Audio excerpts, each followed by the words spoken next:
Welcome back to Beyond the Spectrum. This is Dream, sharing our family's journey with autism with you. And this is episode 26. So I'm going to kind of transition out of high school into the next stage of his life. But I'm going to just recap a little bit, because I didn't really touch on this in the high school and also even in his younger schooling days. But maybe you've picked up on this so far. I don't know. Probably. You most likely have picked up on the fact that we don't live our family's life in a way that we're looking for society's approval. We have done things so differently than what is kind of expected and what is standard when we first started out making the decision that, here I am with a college degree and can easily go and get a job, and we can have a 2-income family, and we can make all these choices. And it really made sense to be able to do that, because why did I go to college if I wasn't going to go for, you start to think all these things. And then you think, well, I went to the university so that I could get an education, and education is important. And whether or not I actually use this in a career, or I use what I've learned in life and then transform, hopefully, the lives of our children, which is our biggest investment in the world, whatever we choose to do with it, it's not like I'm kicking myself for having an education that's gone beyond high school. I'm going to use that, and it's changed me, and I'm going to use that to hopefully help change our children. And so, yes, we made that difficult decision early on and decided to live on one income, and we have seen amazing results because of that in our family's life. Once again, not making a blanket statement on all families, saying that's the cards that we were dealt, and this is how we chose to play them. So having that mentality and having that resistance to the pressures that come from society has been a very freeing thing, though at times has been a burden as well, because you do tend to get sucked back into those kind of pressures when you hit those milestones, because the questions come then. What does this look like? When will this happen? Will he or she do this? And you feel this obligation to give an answer to society at large, that we are following the same pattern of everyone else. We're not different. We're okay. We're normal. And you have to resist. You have to resist that pull that is, hey, come back into this mentality where you are predictable, and we can put you in a box, and we can say, this is what's expected. And you really have to say, no, I refuse. And the reason why that becomes so uncomfortable as a parent is because sometimes it's easy to do that as an individual. I don't care what you think about me. I'm marching to the beat of my own drum. But when your children come into play, and then your neurodivergent children come into play, now there's a whole new level of judgment that happens. And, well, you're a bad parent if you're not going to do X, Y, and Z, because that's what everybody does, X, Y, and Z. And it takes a certain thickening of the skin in order to be able to kind of withstand those things, and a deeper thickening of the skin to be able to say, I know what's best for my children, and especially my neurodivergent child. So in this particular situation where we had expectations from society, what is he going to do with life? How is he going to be this, person that's a valid member of society, contributing in all these ways? What are his plans? Which really means, what are you planning for him? And how are you preparing him for that? And are you doing all those things? There were times when we had to come back and just say, I don't know. I don't know what his plans are yet, because he doesn't know what his plans are yet. And that is discomfort, to not know what's coming next and to not really be able to make something happen. I can nudge him in the right direction, but that doesn't guarantee that he's going to be happy and fulfilled. I can, explained to him that it's probably best if he starts thinking about these things and starts planning. But again, I can't create a situation that's going to fulfill that for him. He's going to have to discover what it is. And that may take longer.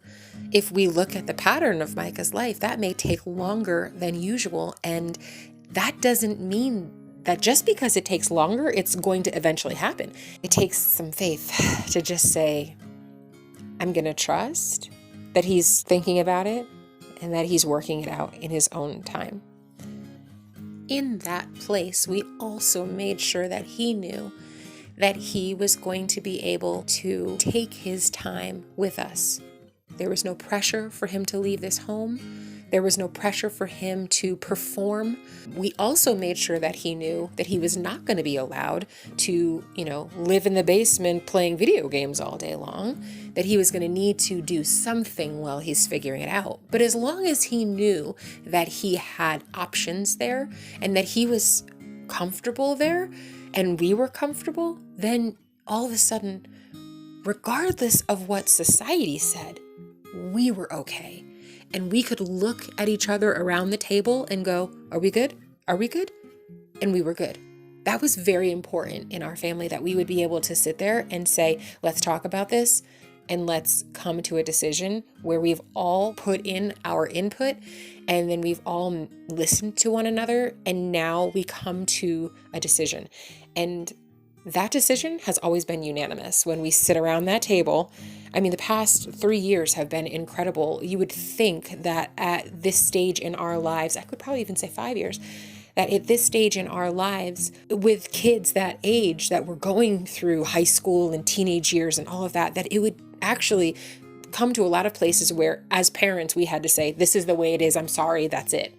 But all of the decisions, I can't think of one where we didn't all come to a conclusion that was unanimous and supported, and all of us walking forward in unity and support. And that was incredible.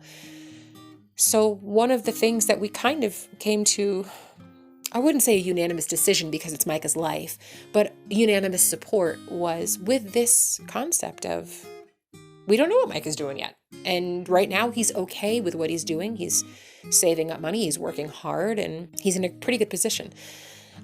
Sydney as well, she was in a completely different mindset. Like I said, she was a planner and she was very diligent to be able to say, these are the things that I need to do. She had a plan that I think at that stage was 6 or 7 years in the making. And when I say a plan, I mean a detailed plan that she had marked off each checkbox where it needed to be, and she was right on schedule. And then COVID hit. And who could have predicted what that would do, not only to our lives, but that generation in particular. The way that it hit that generation was extraordinary and devastating. I'm not saying in the grand scheme of, humanity that this was something that, we have situations where generations have had to go through world wars. Okay, so in perspective, obviously things are on different levels. But when you think about the psychological impact that had on these children, that they had been prepared and pushed by society, the society that kept telling them, be prepared, get ready, now you're about to take that next step, and then blowing up that balloon of expectation, right? And then just letting all the air out while they sat at home, not knowing what was coming next and feeling all of the disappointment and the frustration and all this energy of young adults and being ready and prepared to fly the coop and, to leave the nest. And now they're stuck in a very oppressive environment. And I watched what that looked like in the life of my daughter and the life of my son. And I thought, oh my goodness, I could not have predicted this in a million years, because the one who was super prepared struggled the most because she had been ready, and she really, really struggled. Now, thankfully, she has come out so far on top through this, and her resilience and her endurance and her spirit has just revived in amazing ways that she's come out the other side so much stronger, and we are incredibly proud of her.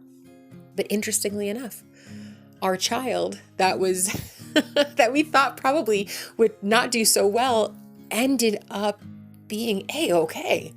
I mean, now all of a sudden, he was actually in the best situation of all because he had not made any plans. And so nothing was devastated. And to him, the world was his oyster. And he almost now had extra time to figure out what comes next and no expectation. All of a sudden, it was just a beautiful thing to watch that he just needed to keep doing what he was currently doing while the rest of the world was looking at what had been taken away. Very little had been taken away from him because he had not made those plans. Now, at the same way that Sydney did, he is now on the other side of it, stronger. Now, he did have some things to catch up on and things that he was experiencing a little bit later than the rest of the world in COVID. And they were very, very hard, very difficult. But we worked through it as a family. And I've seen him grow as an individual. I am so incredibly proud of him. I think I just sent him this huge text out of the blue maybe a month ago, just telling him I've been watching him.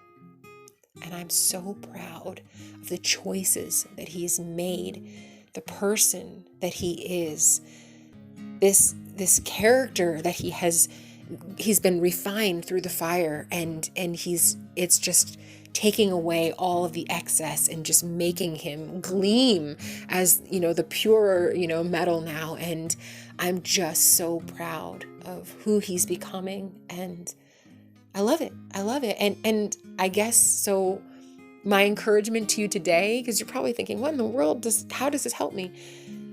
You can't predict what tomorrow is going to bring. You can only look at today, and you can continue to do the best with what you've been given and be faithful to endure throughout this day. And tomorrow will be a whole new task before you. But the support and the unity and the love and the understanding, the willingness to work this out as they get older changes, but doesn't. It grows in a way that you can't really expect, you don't predict.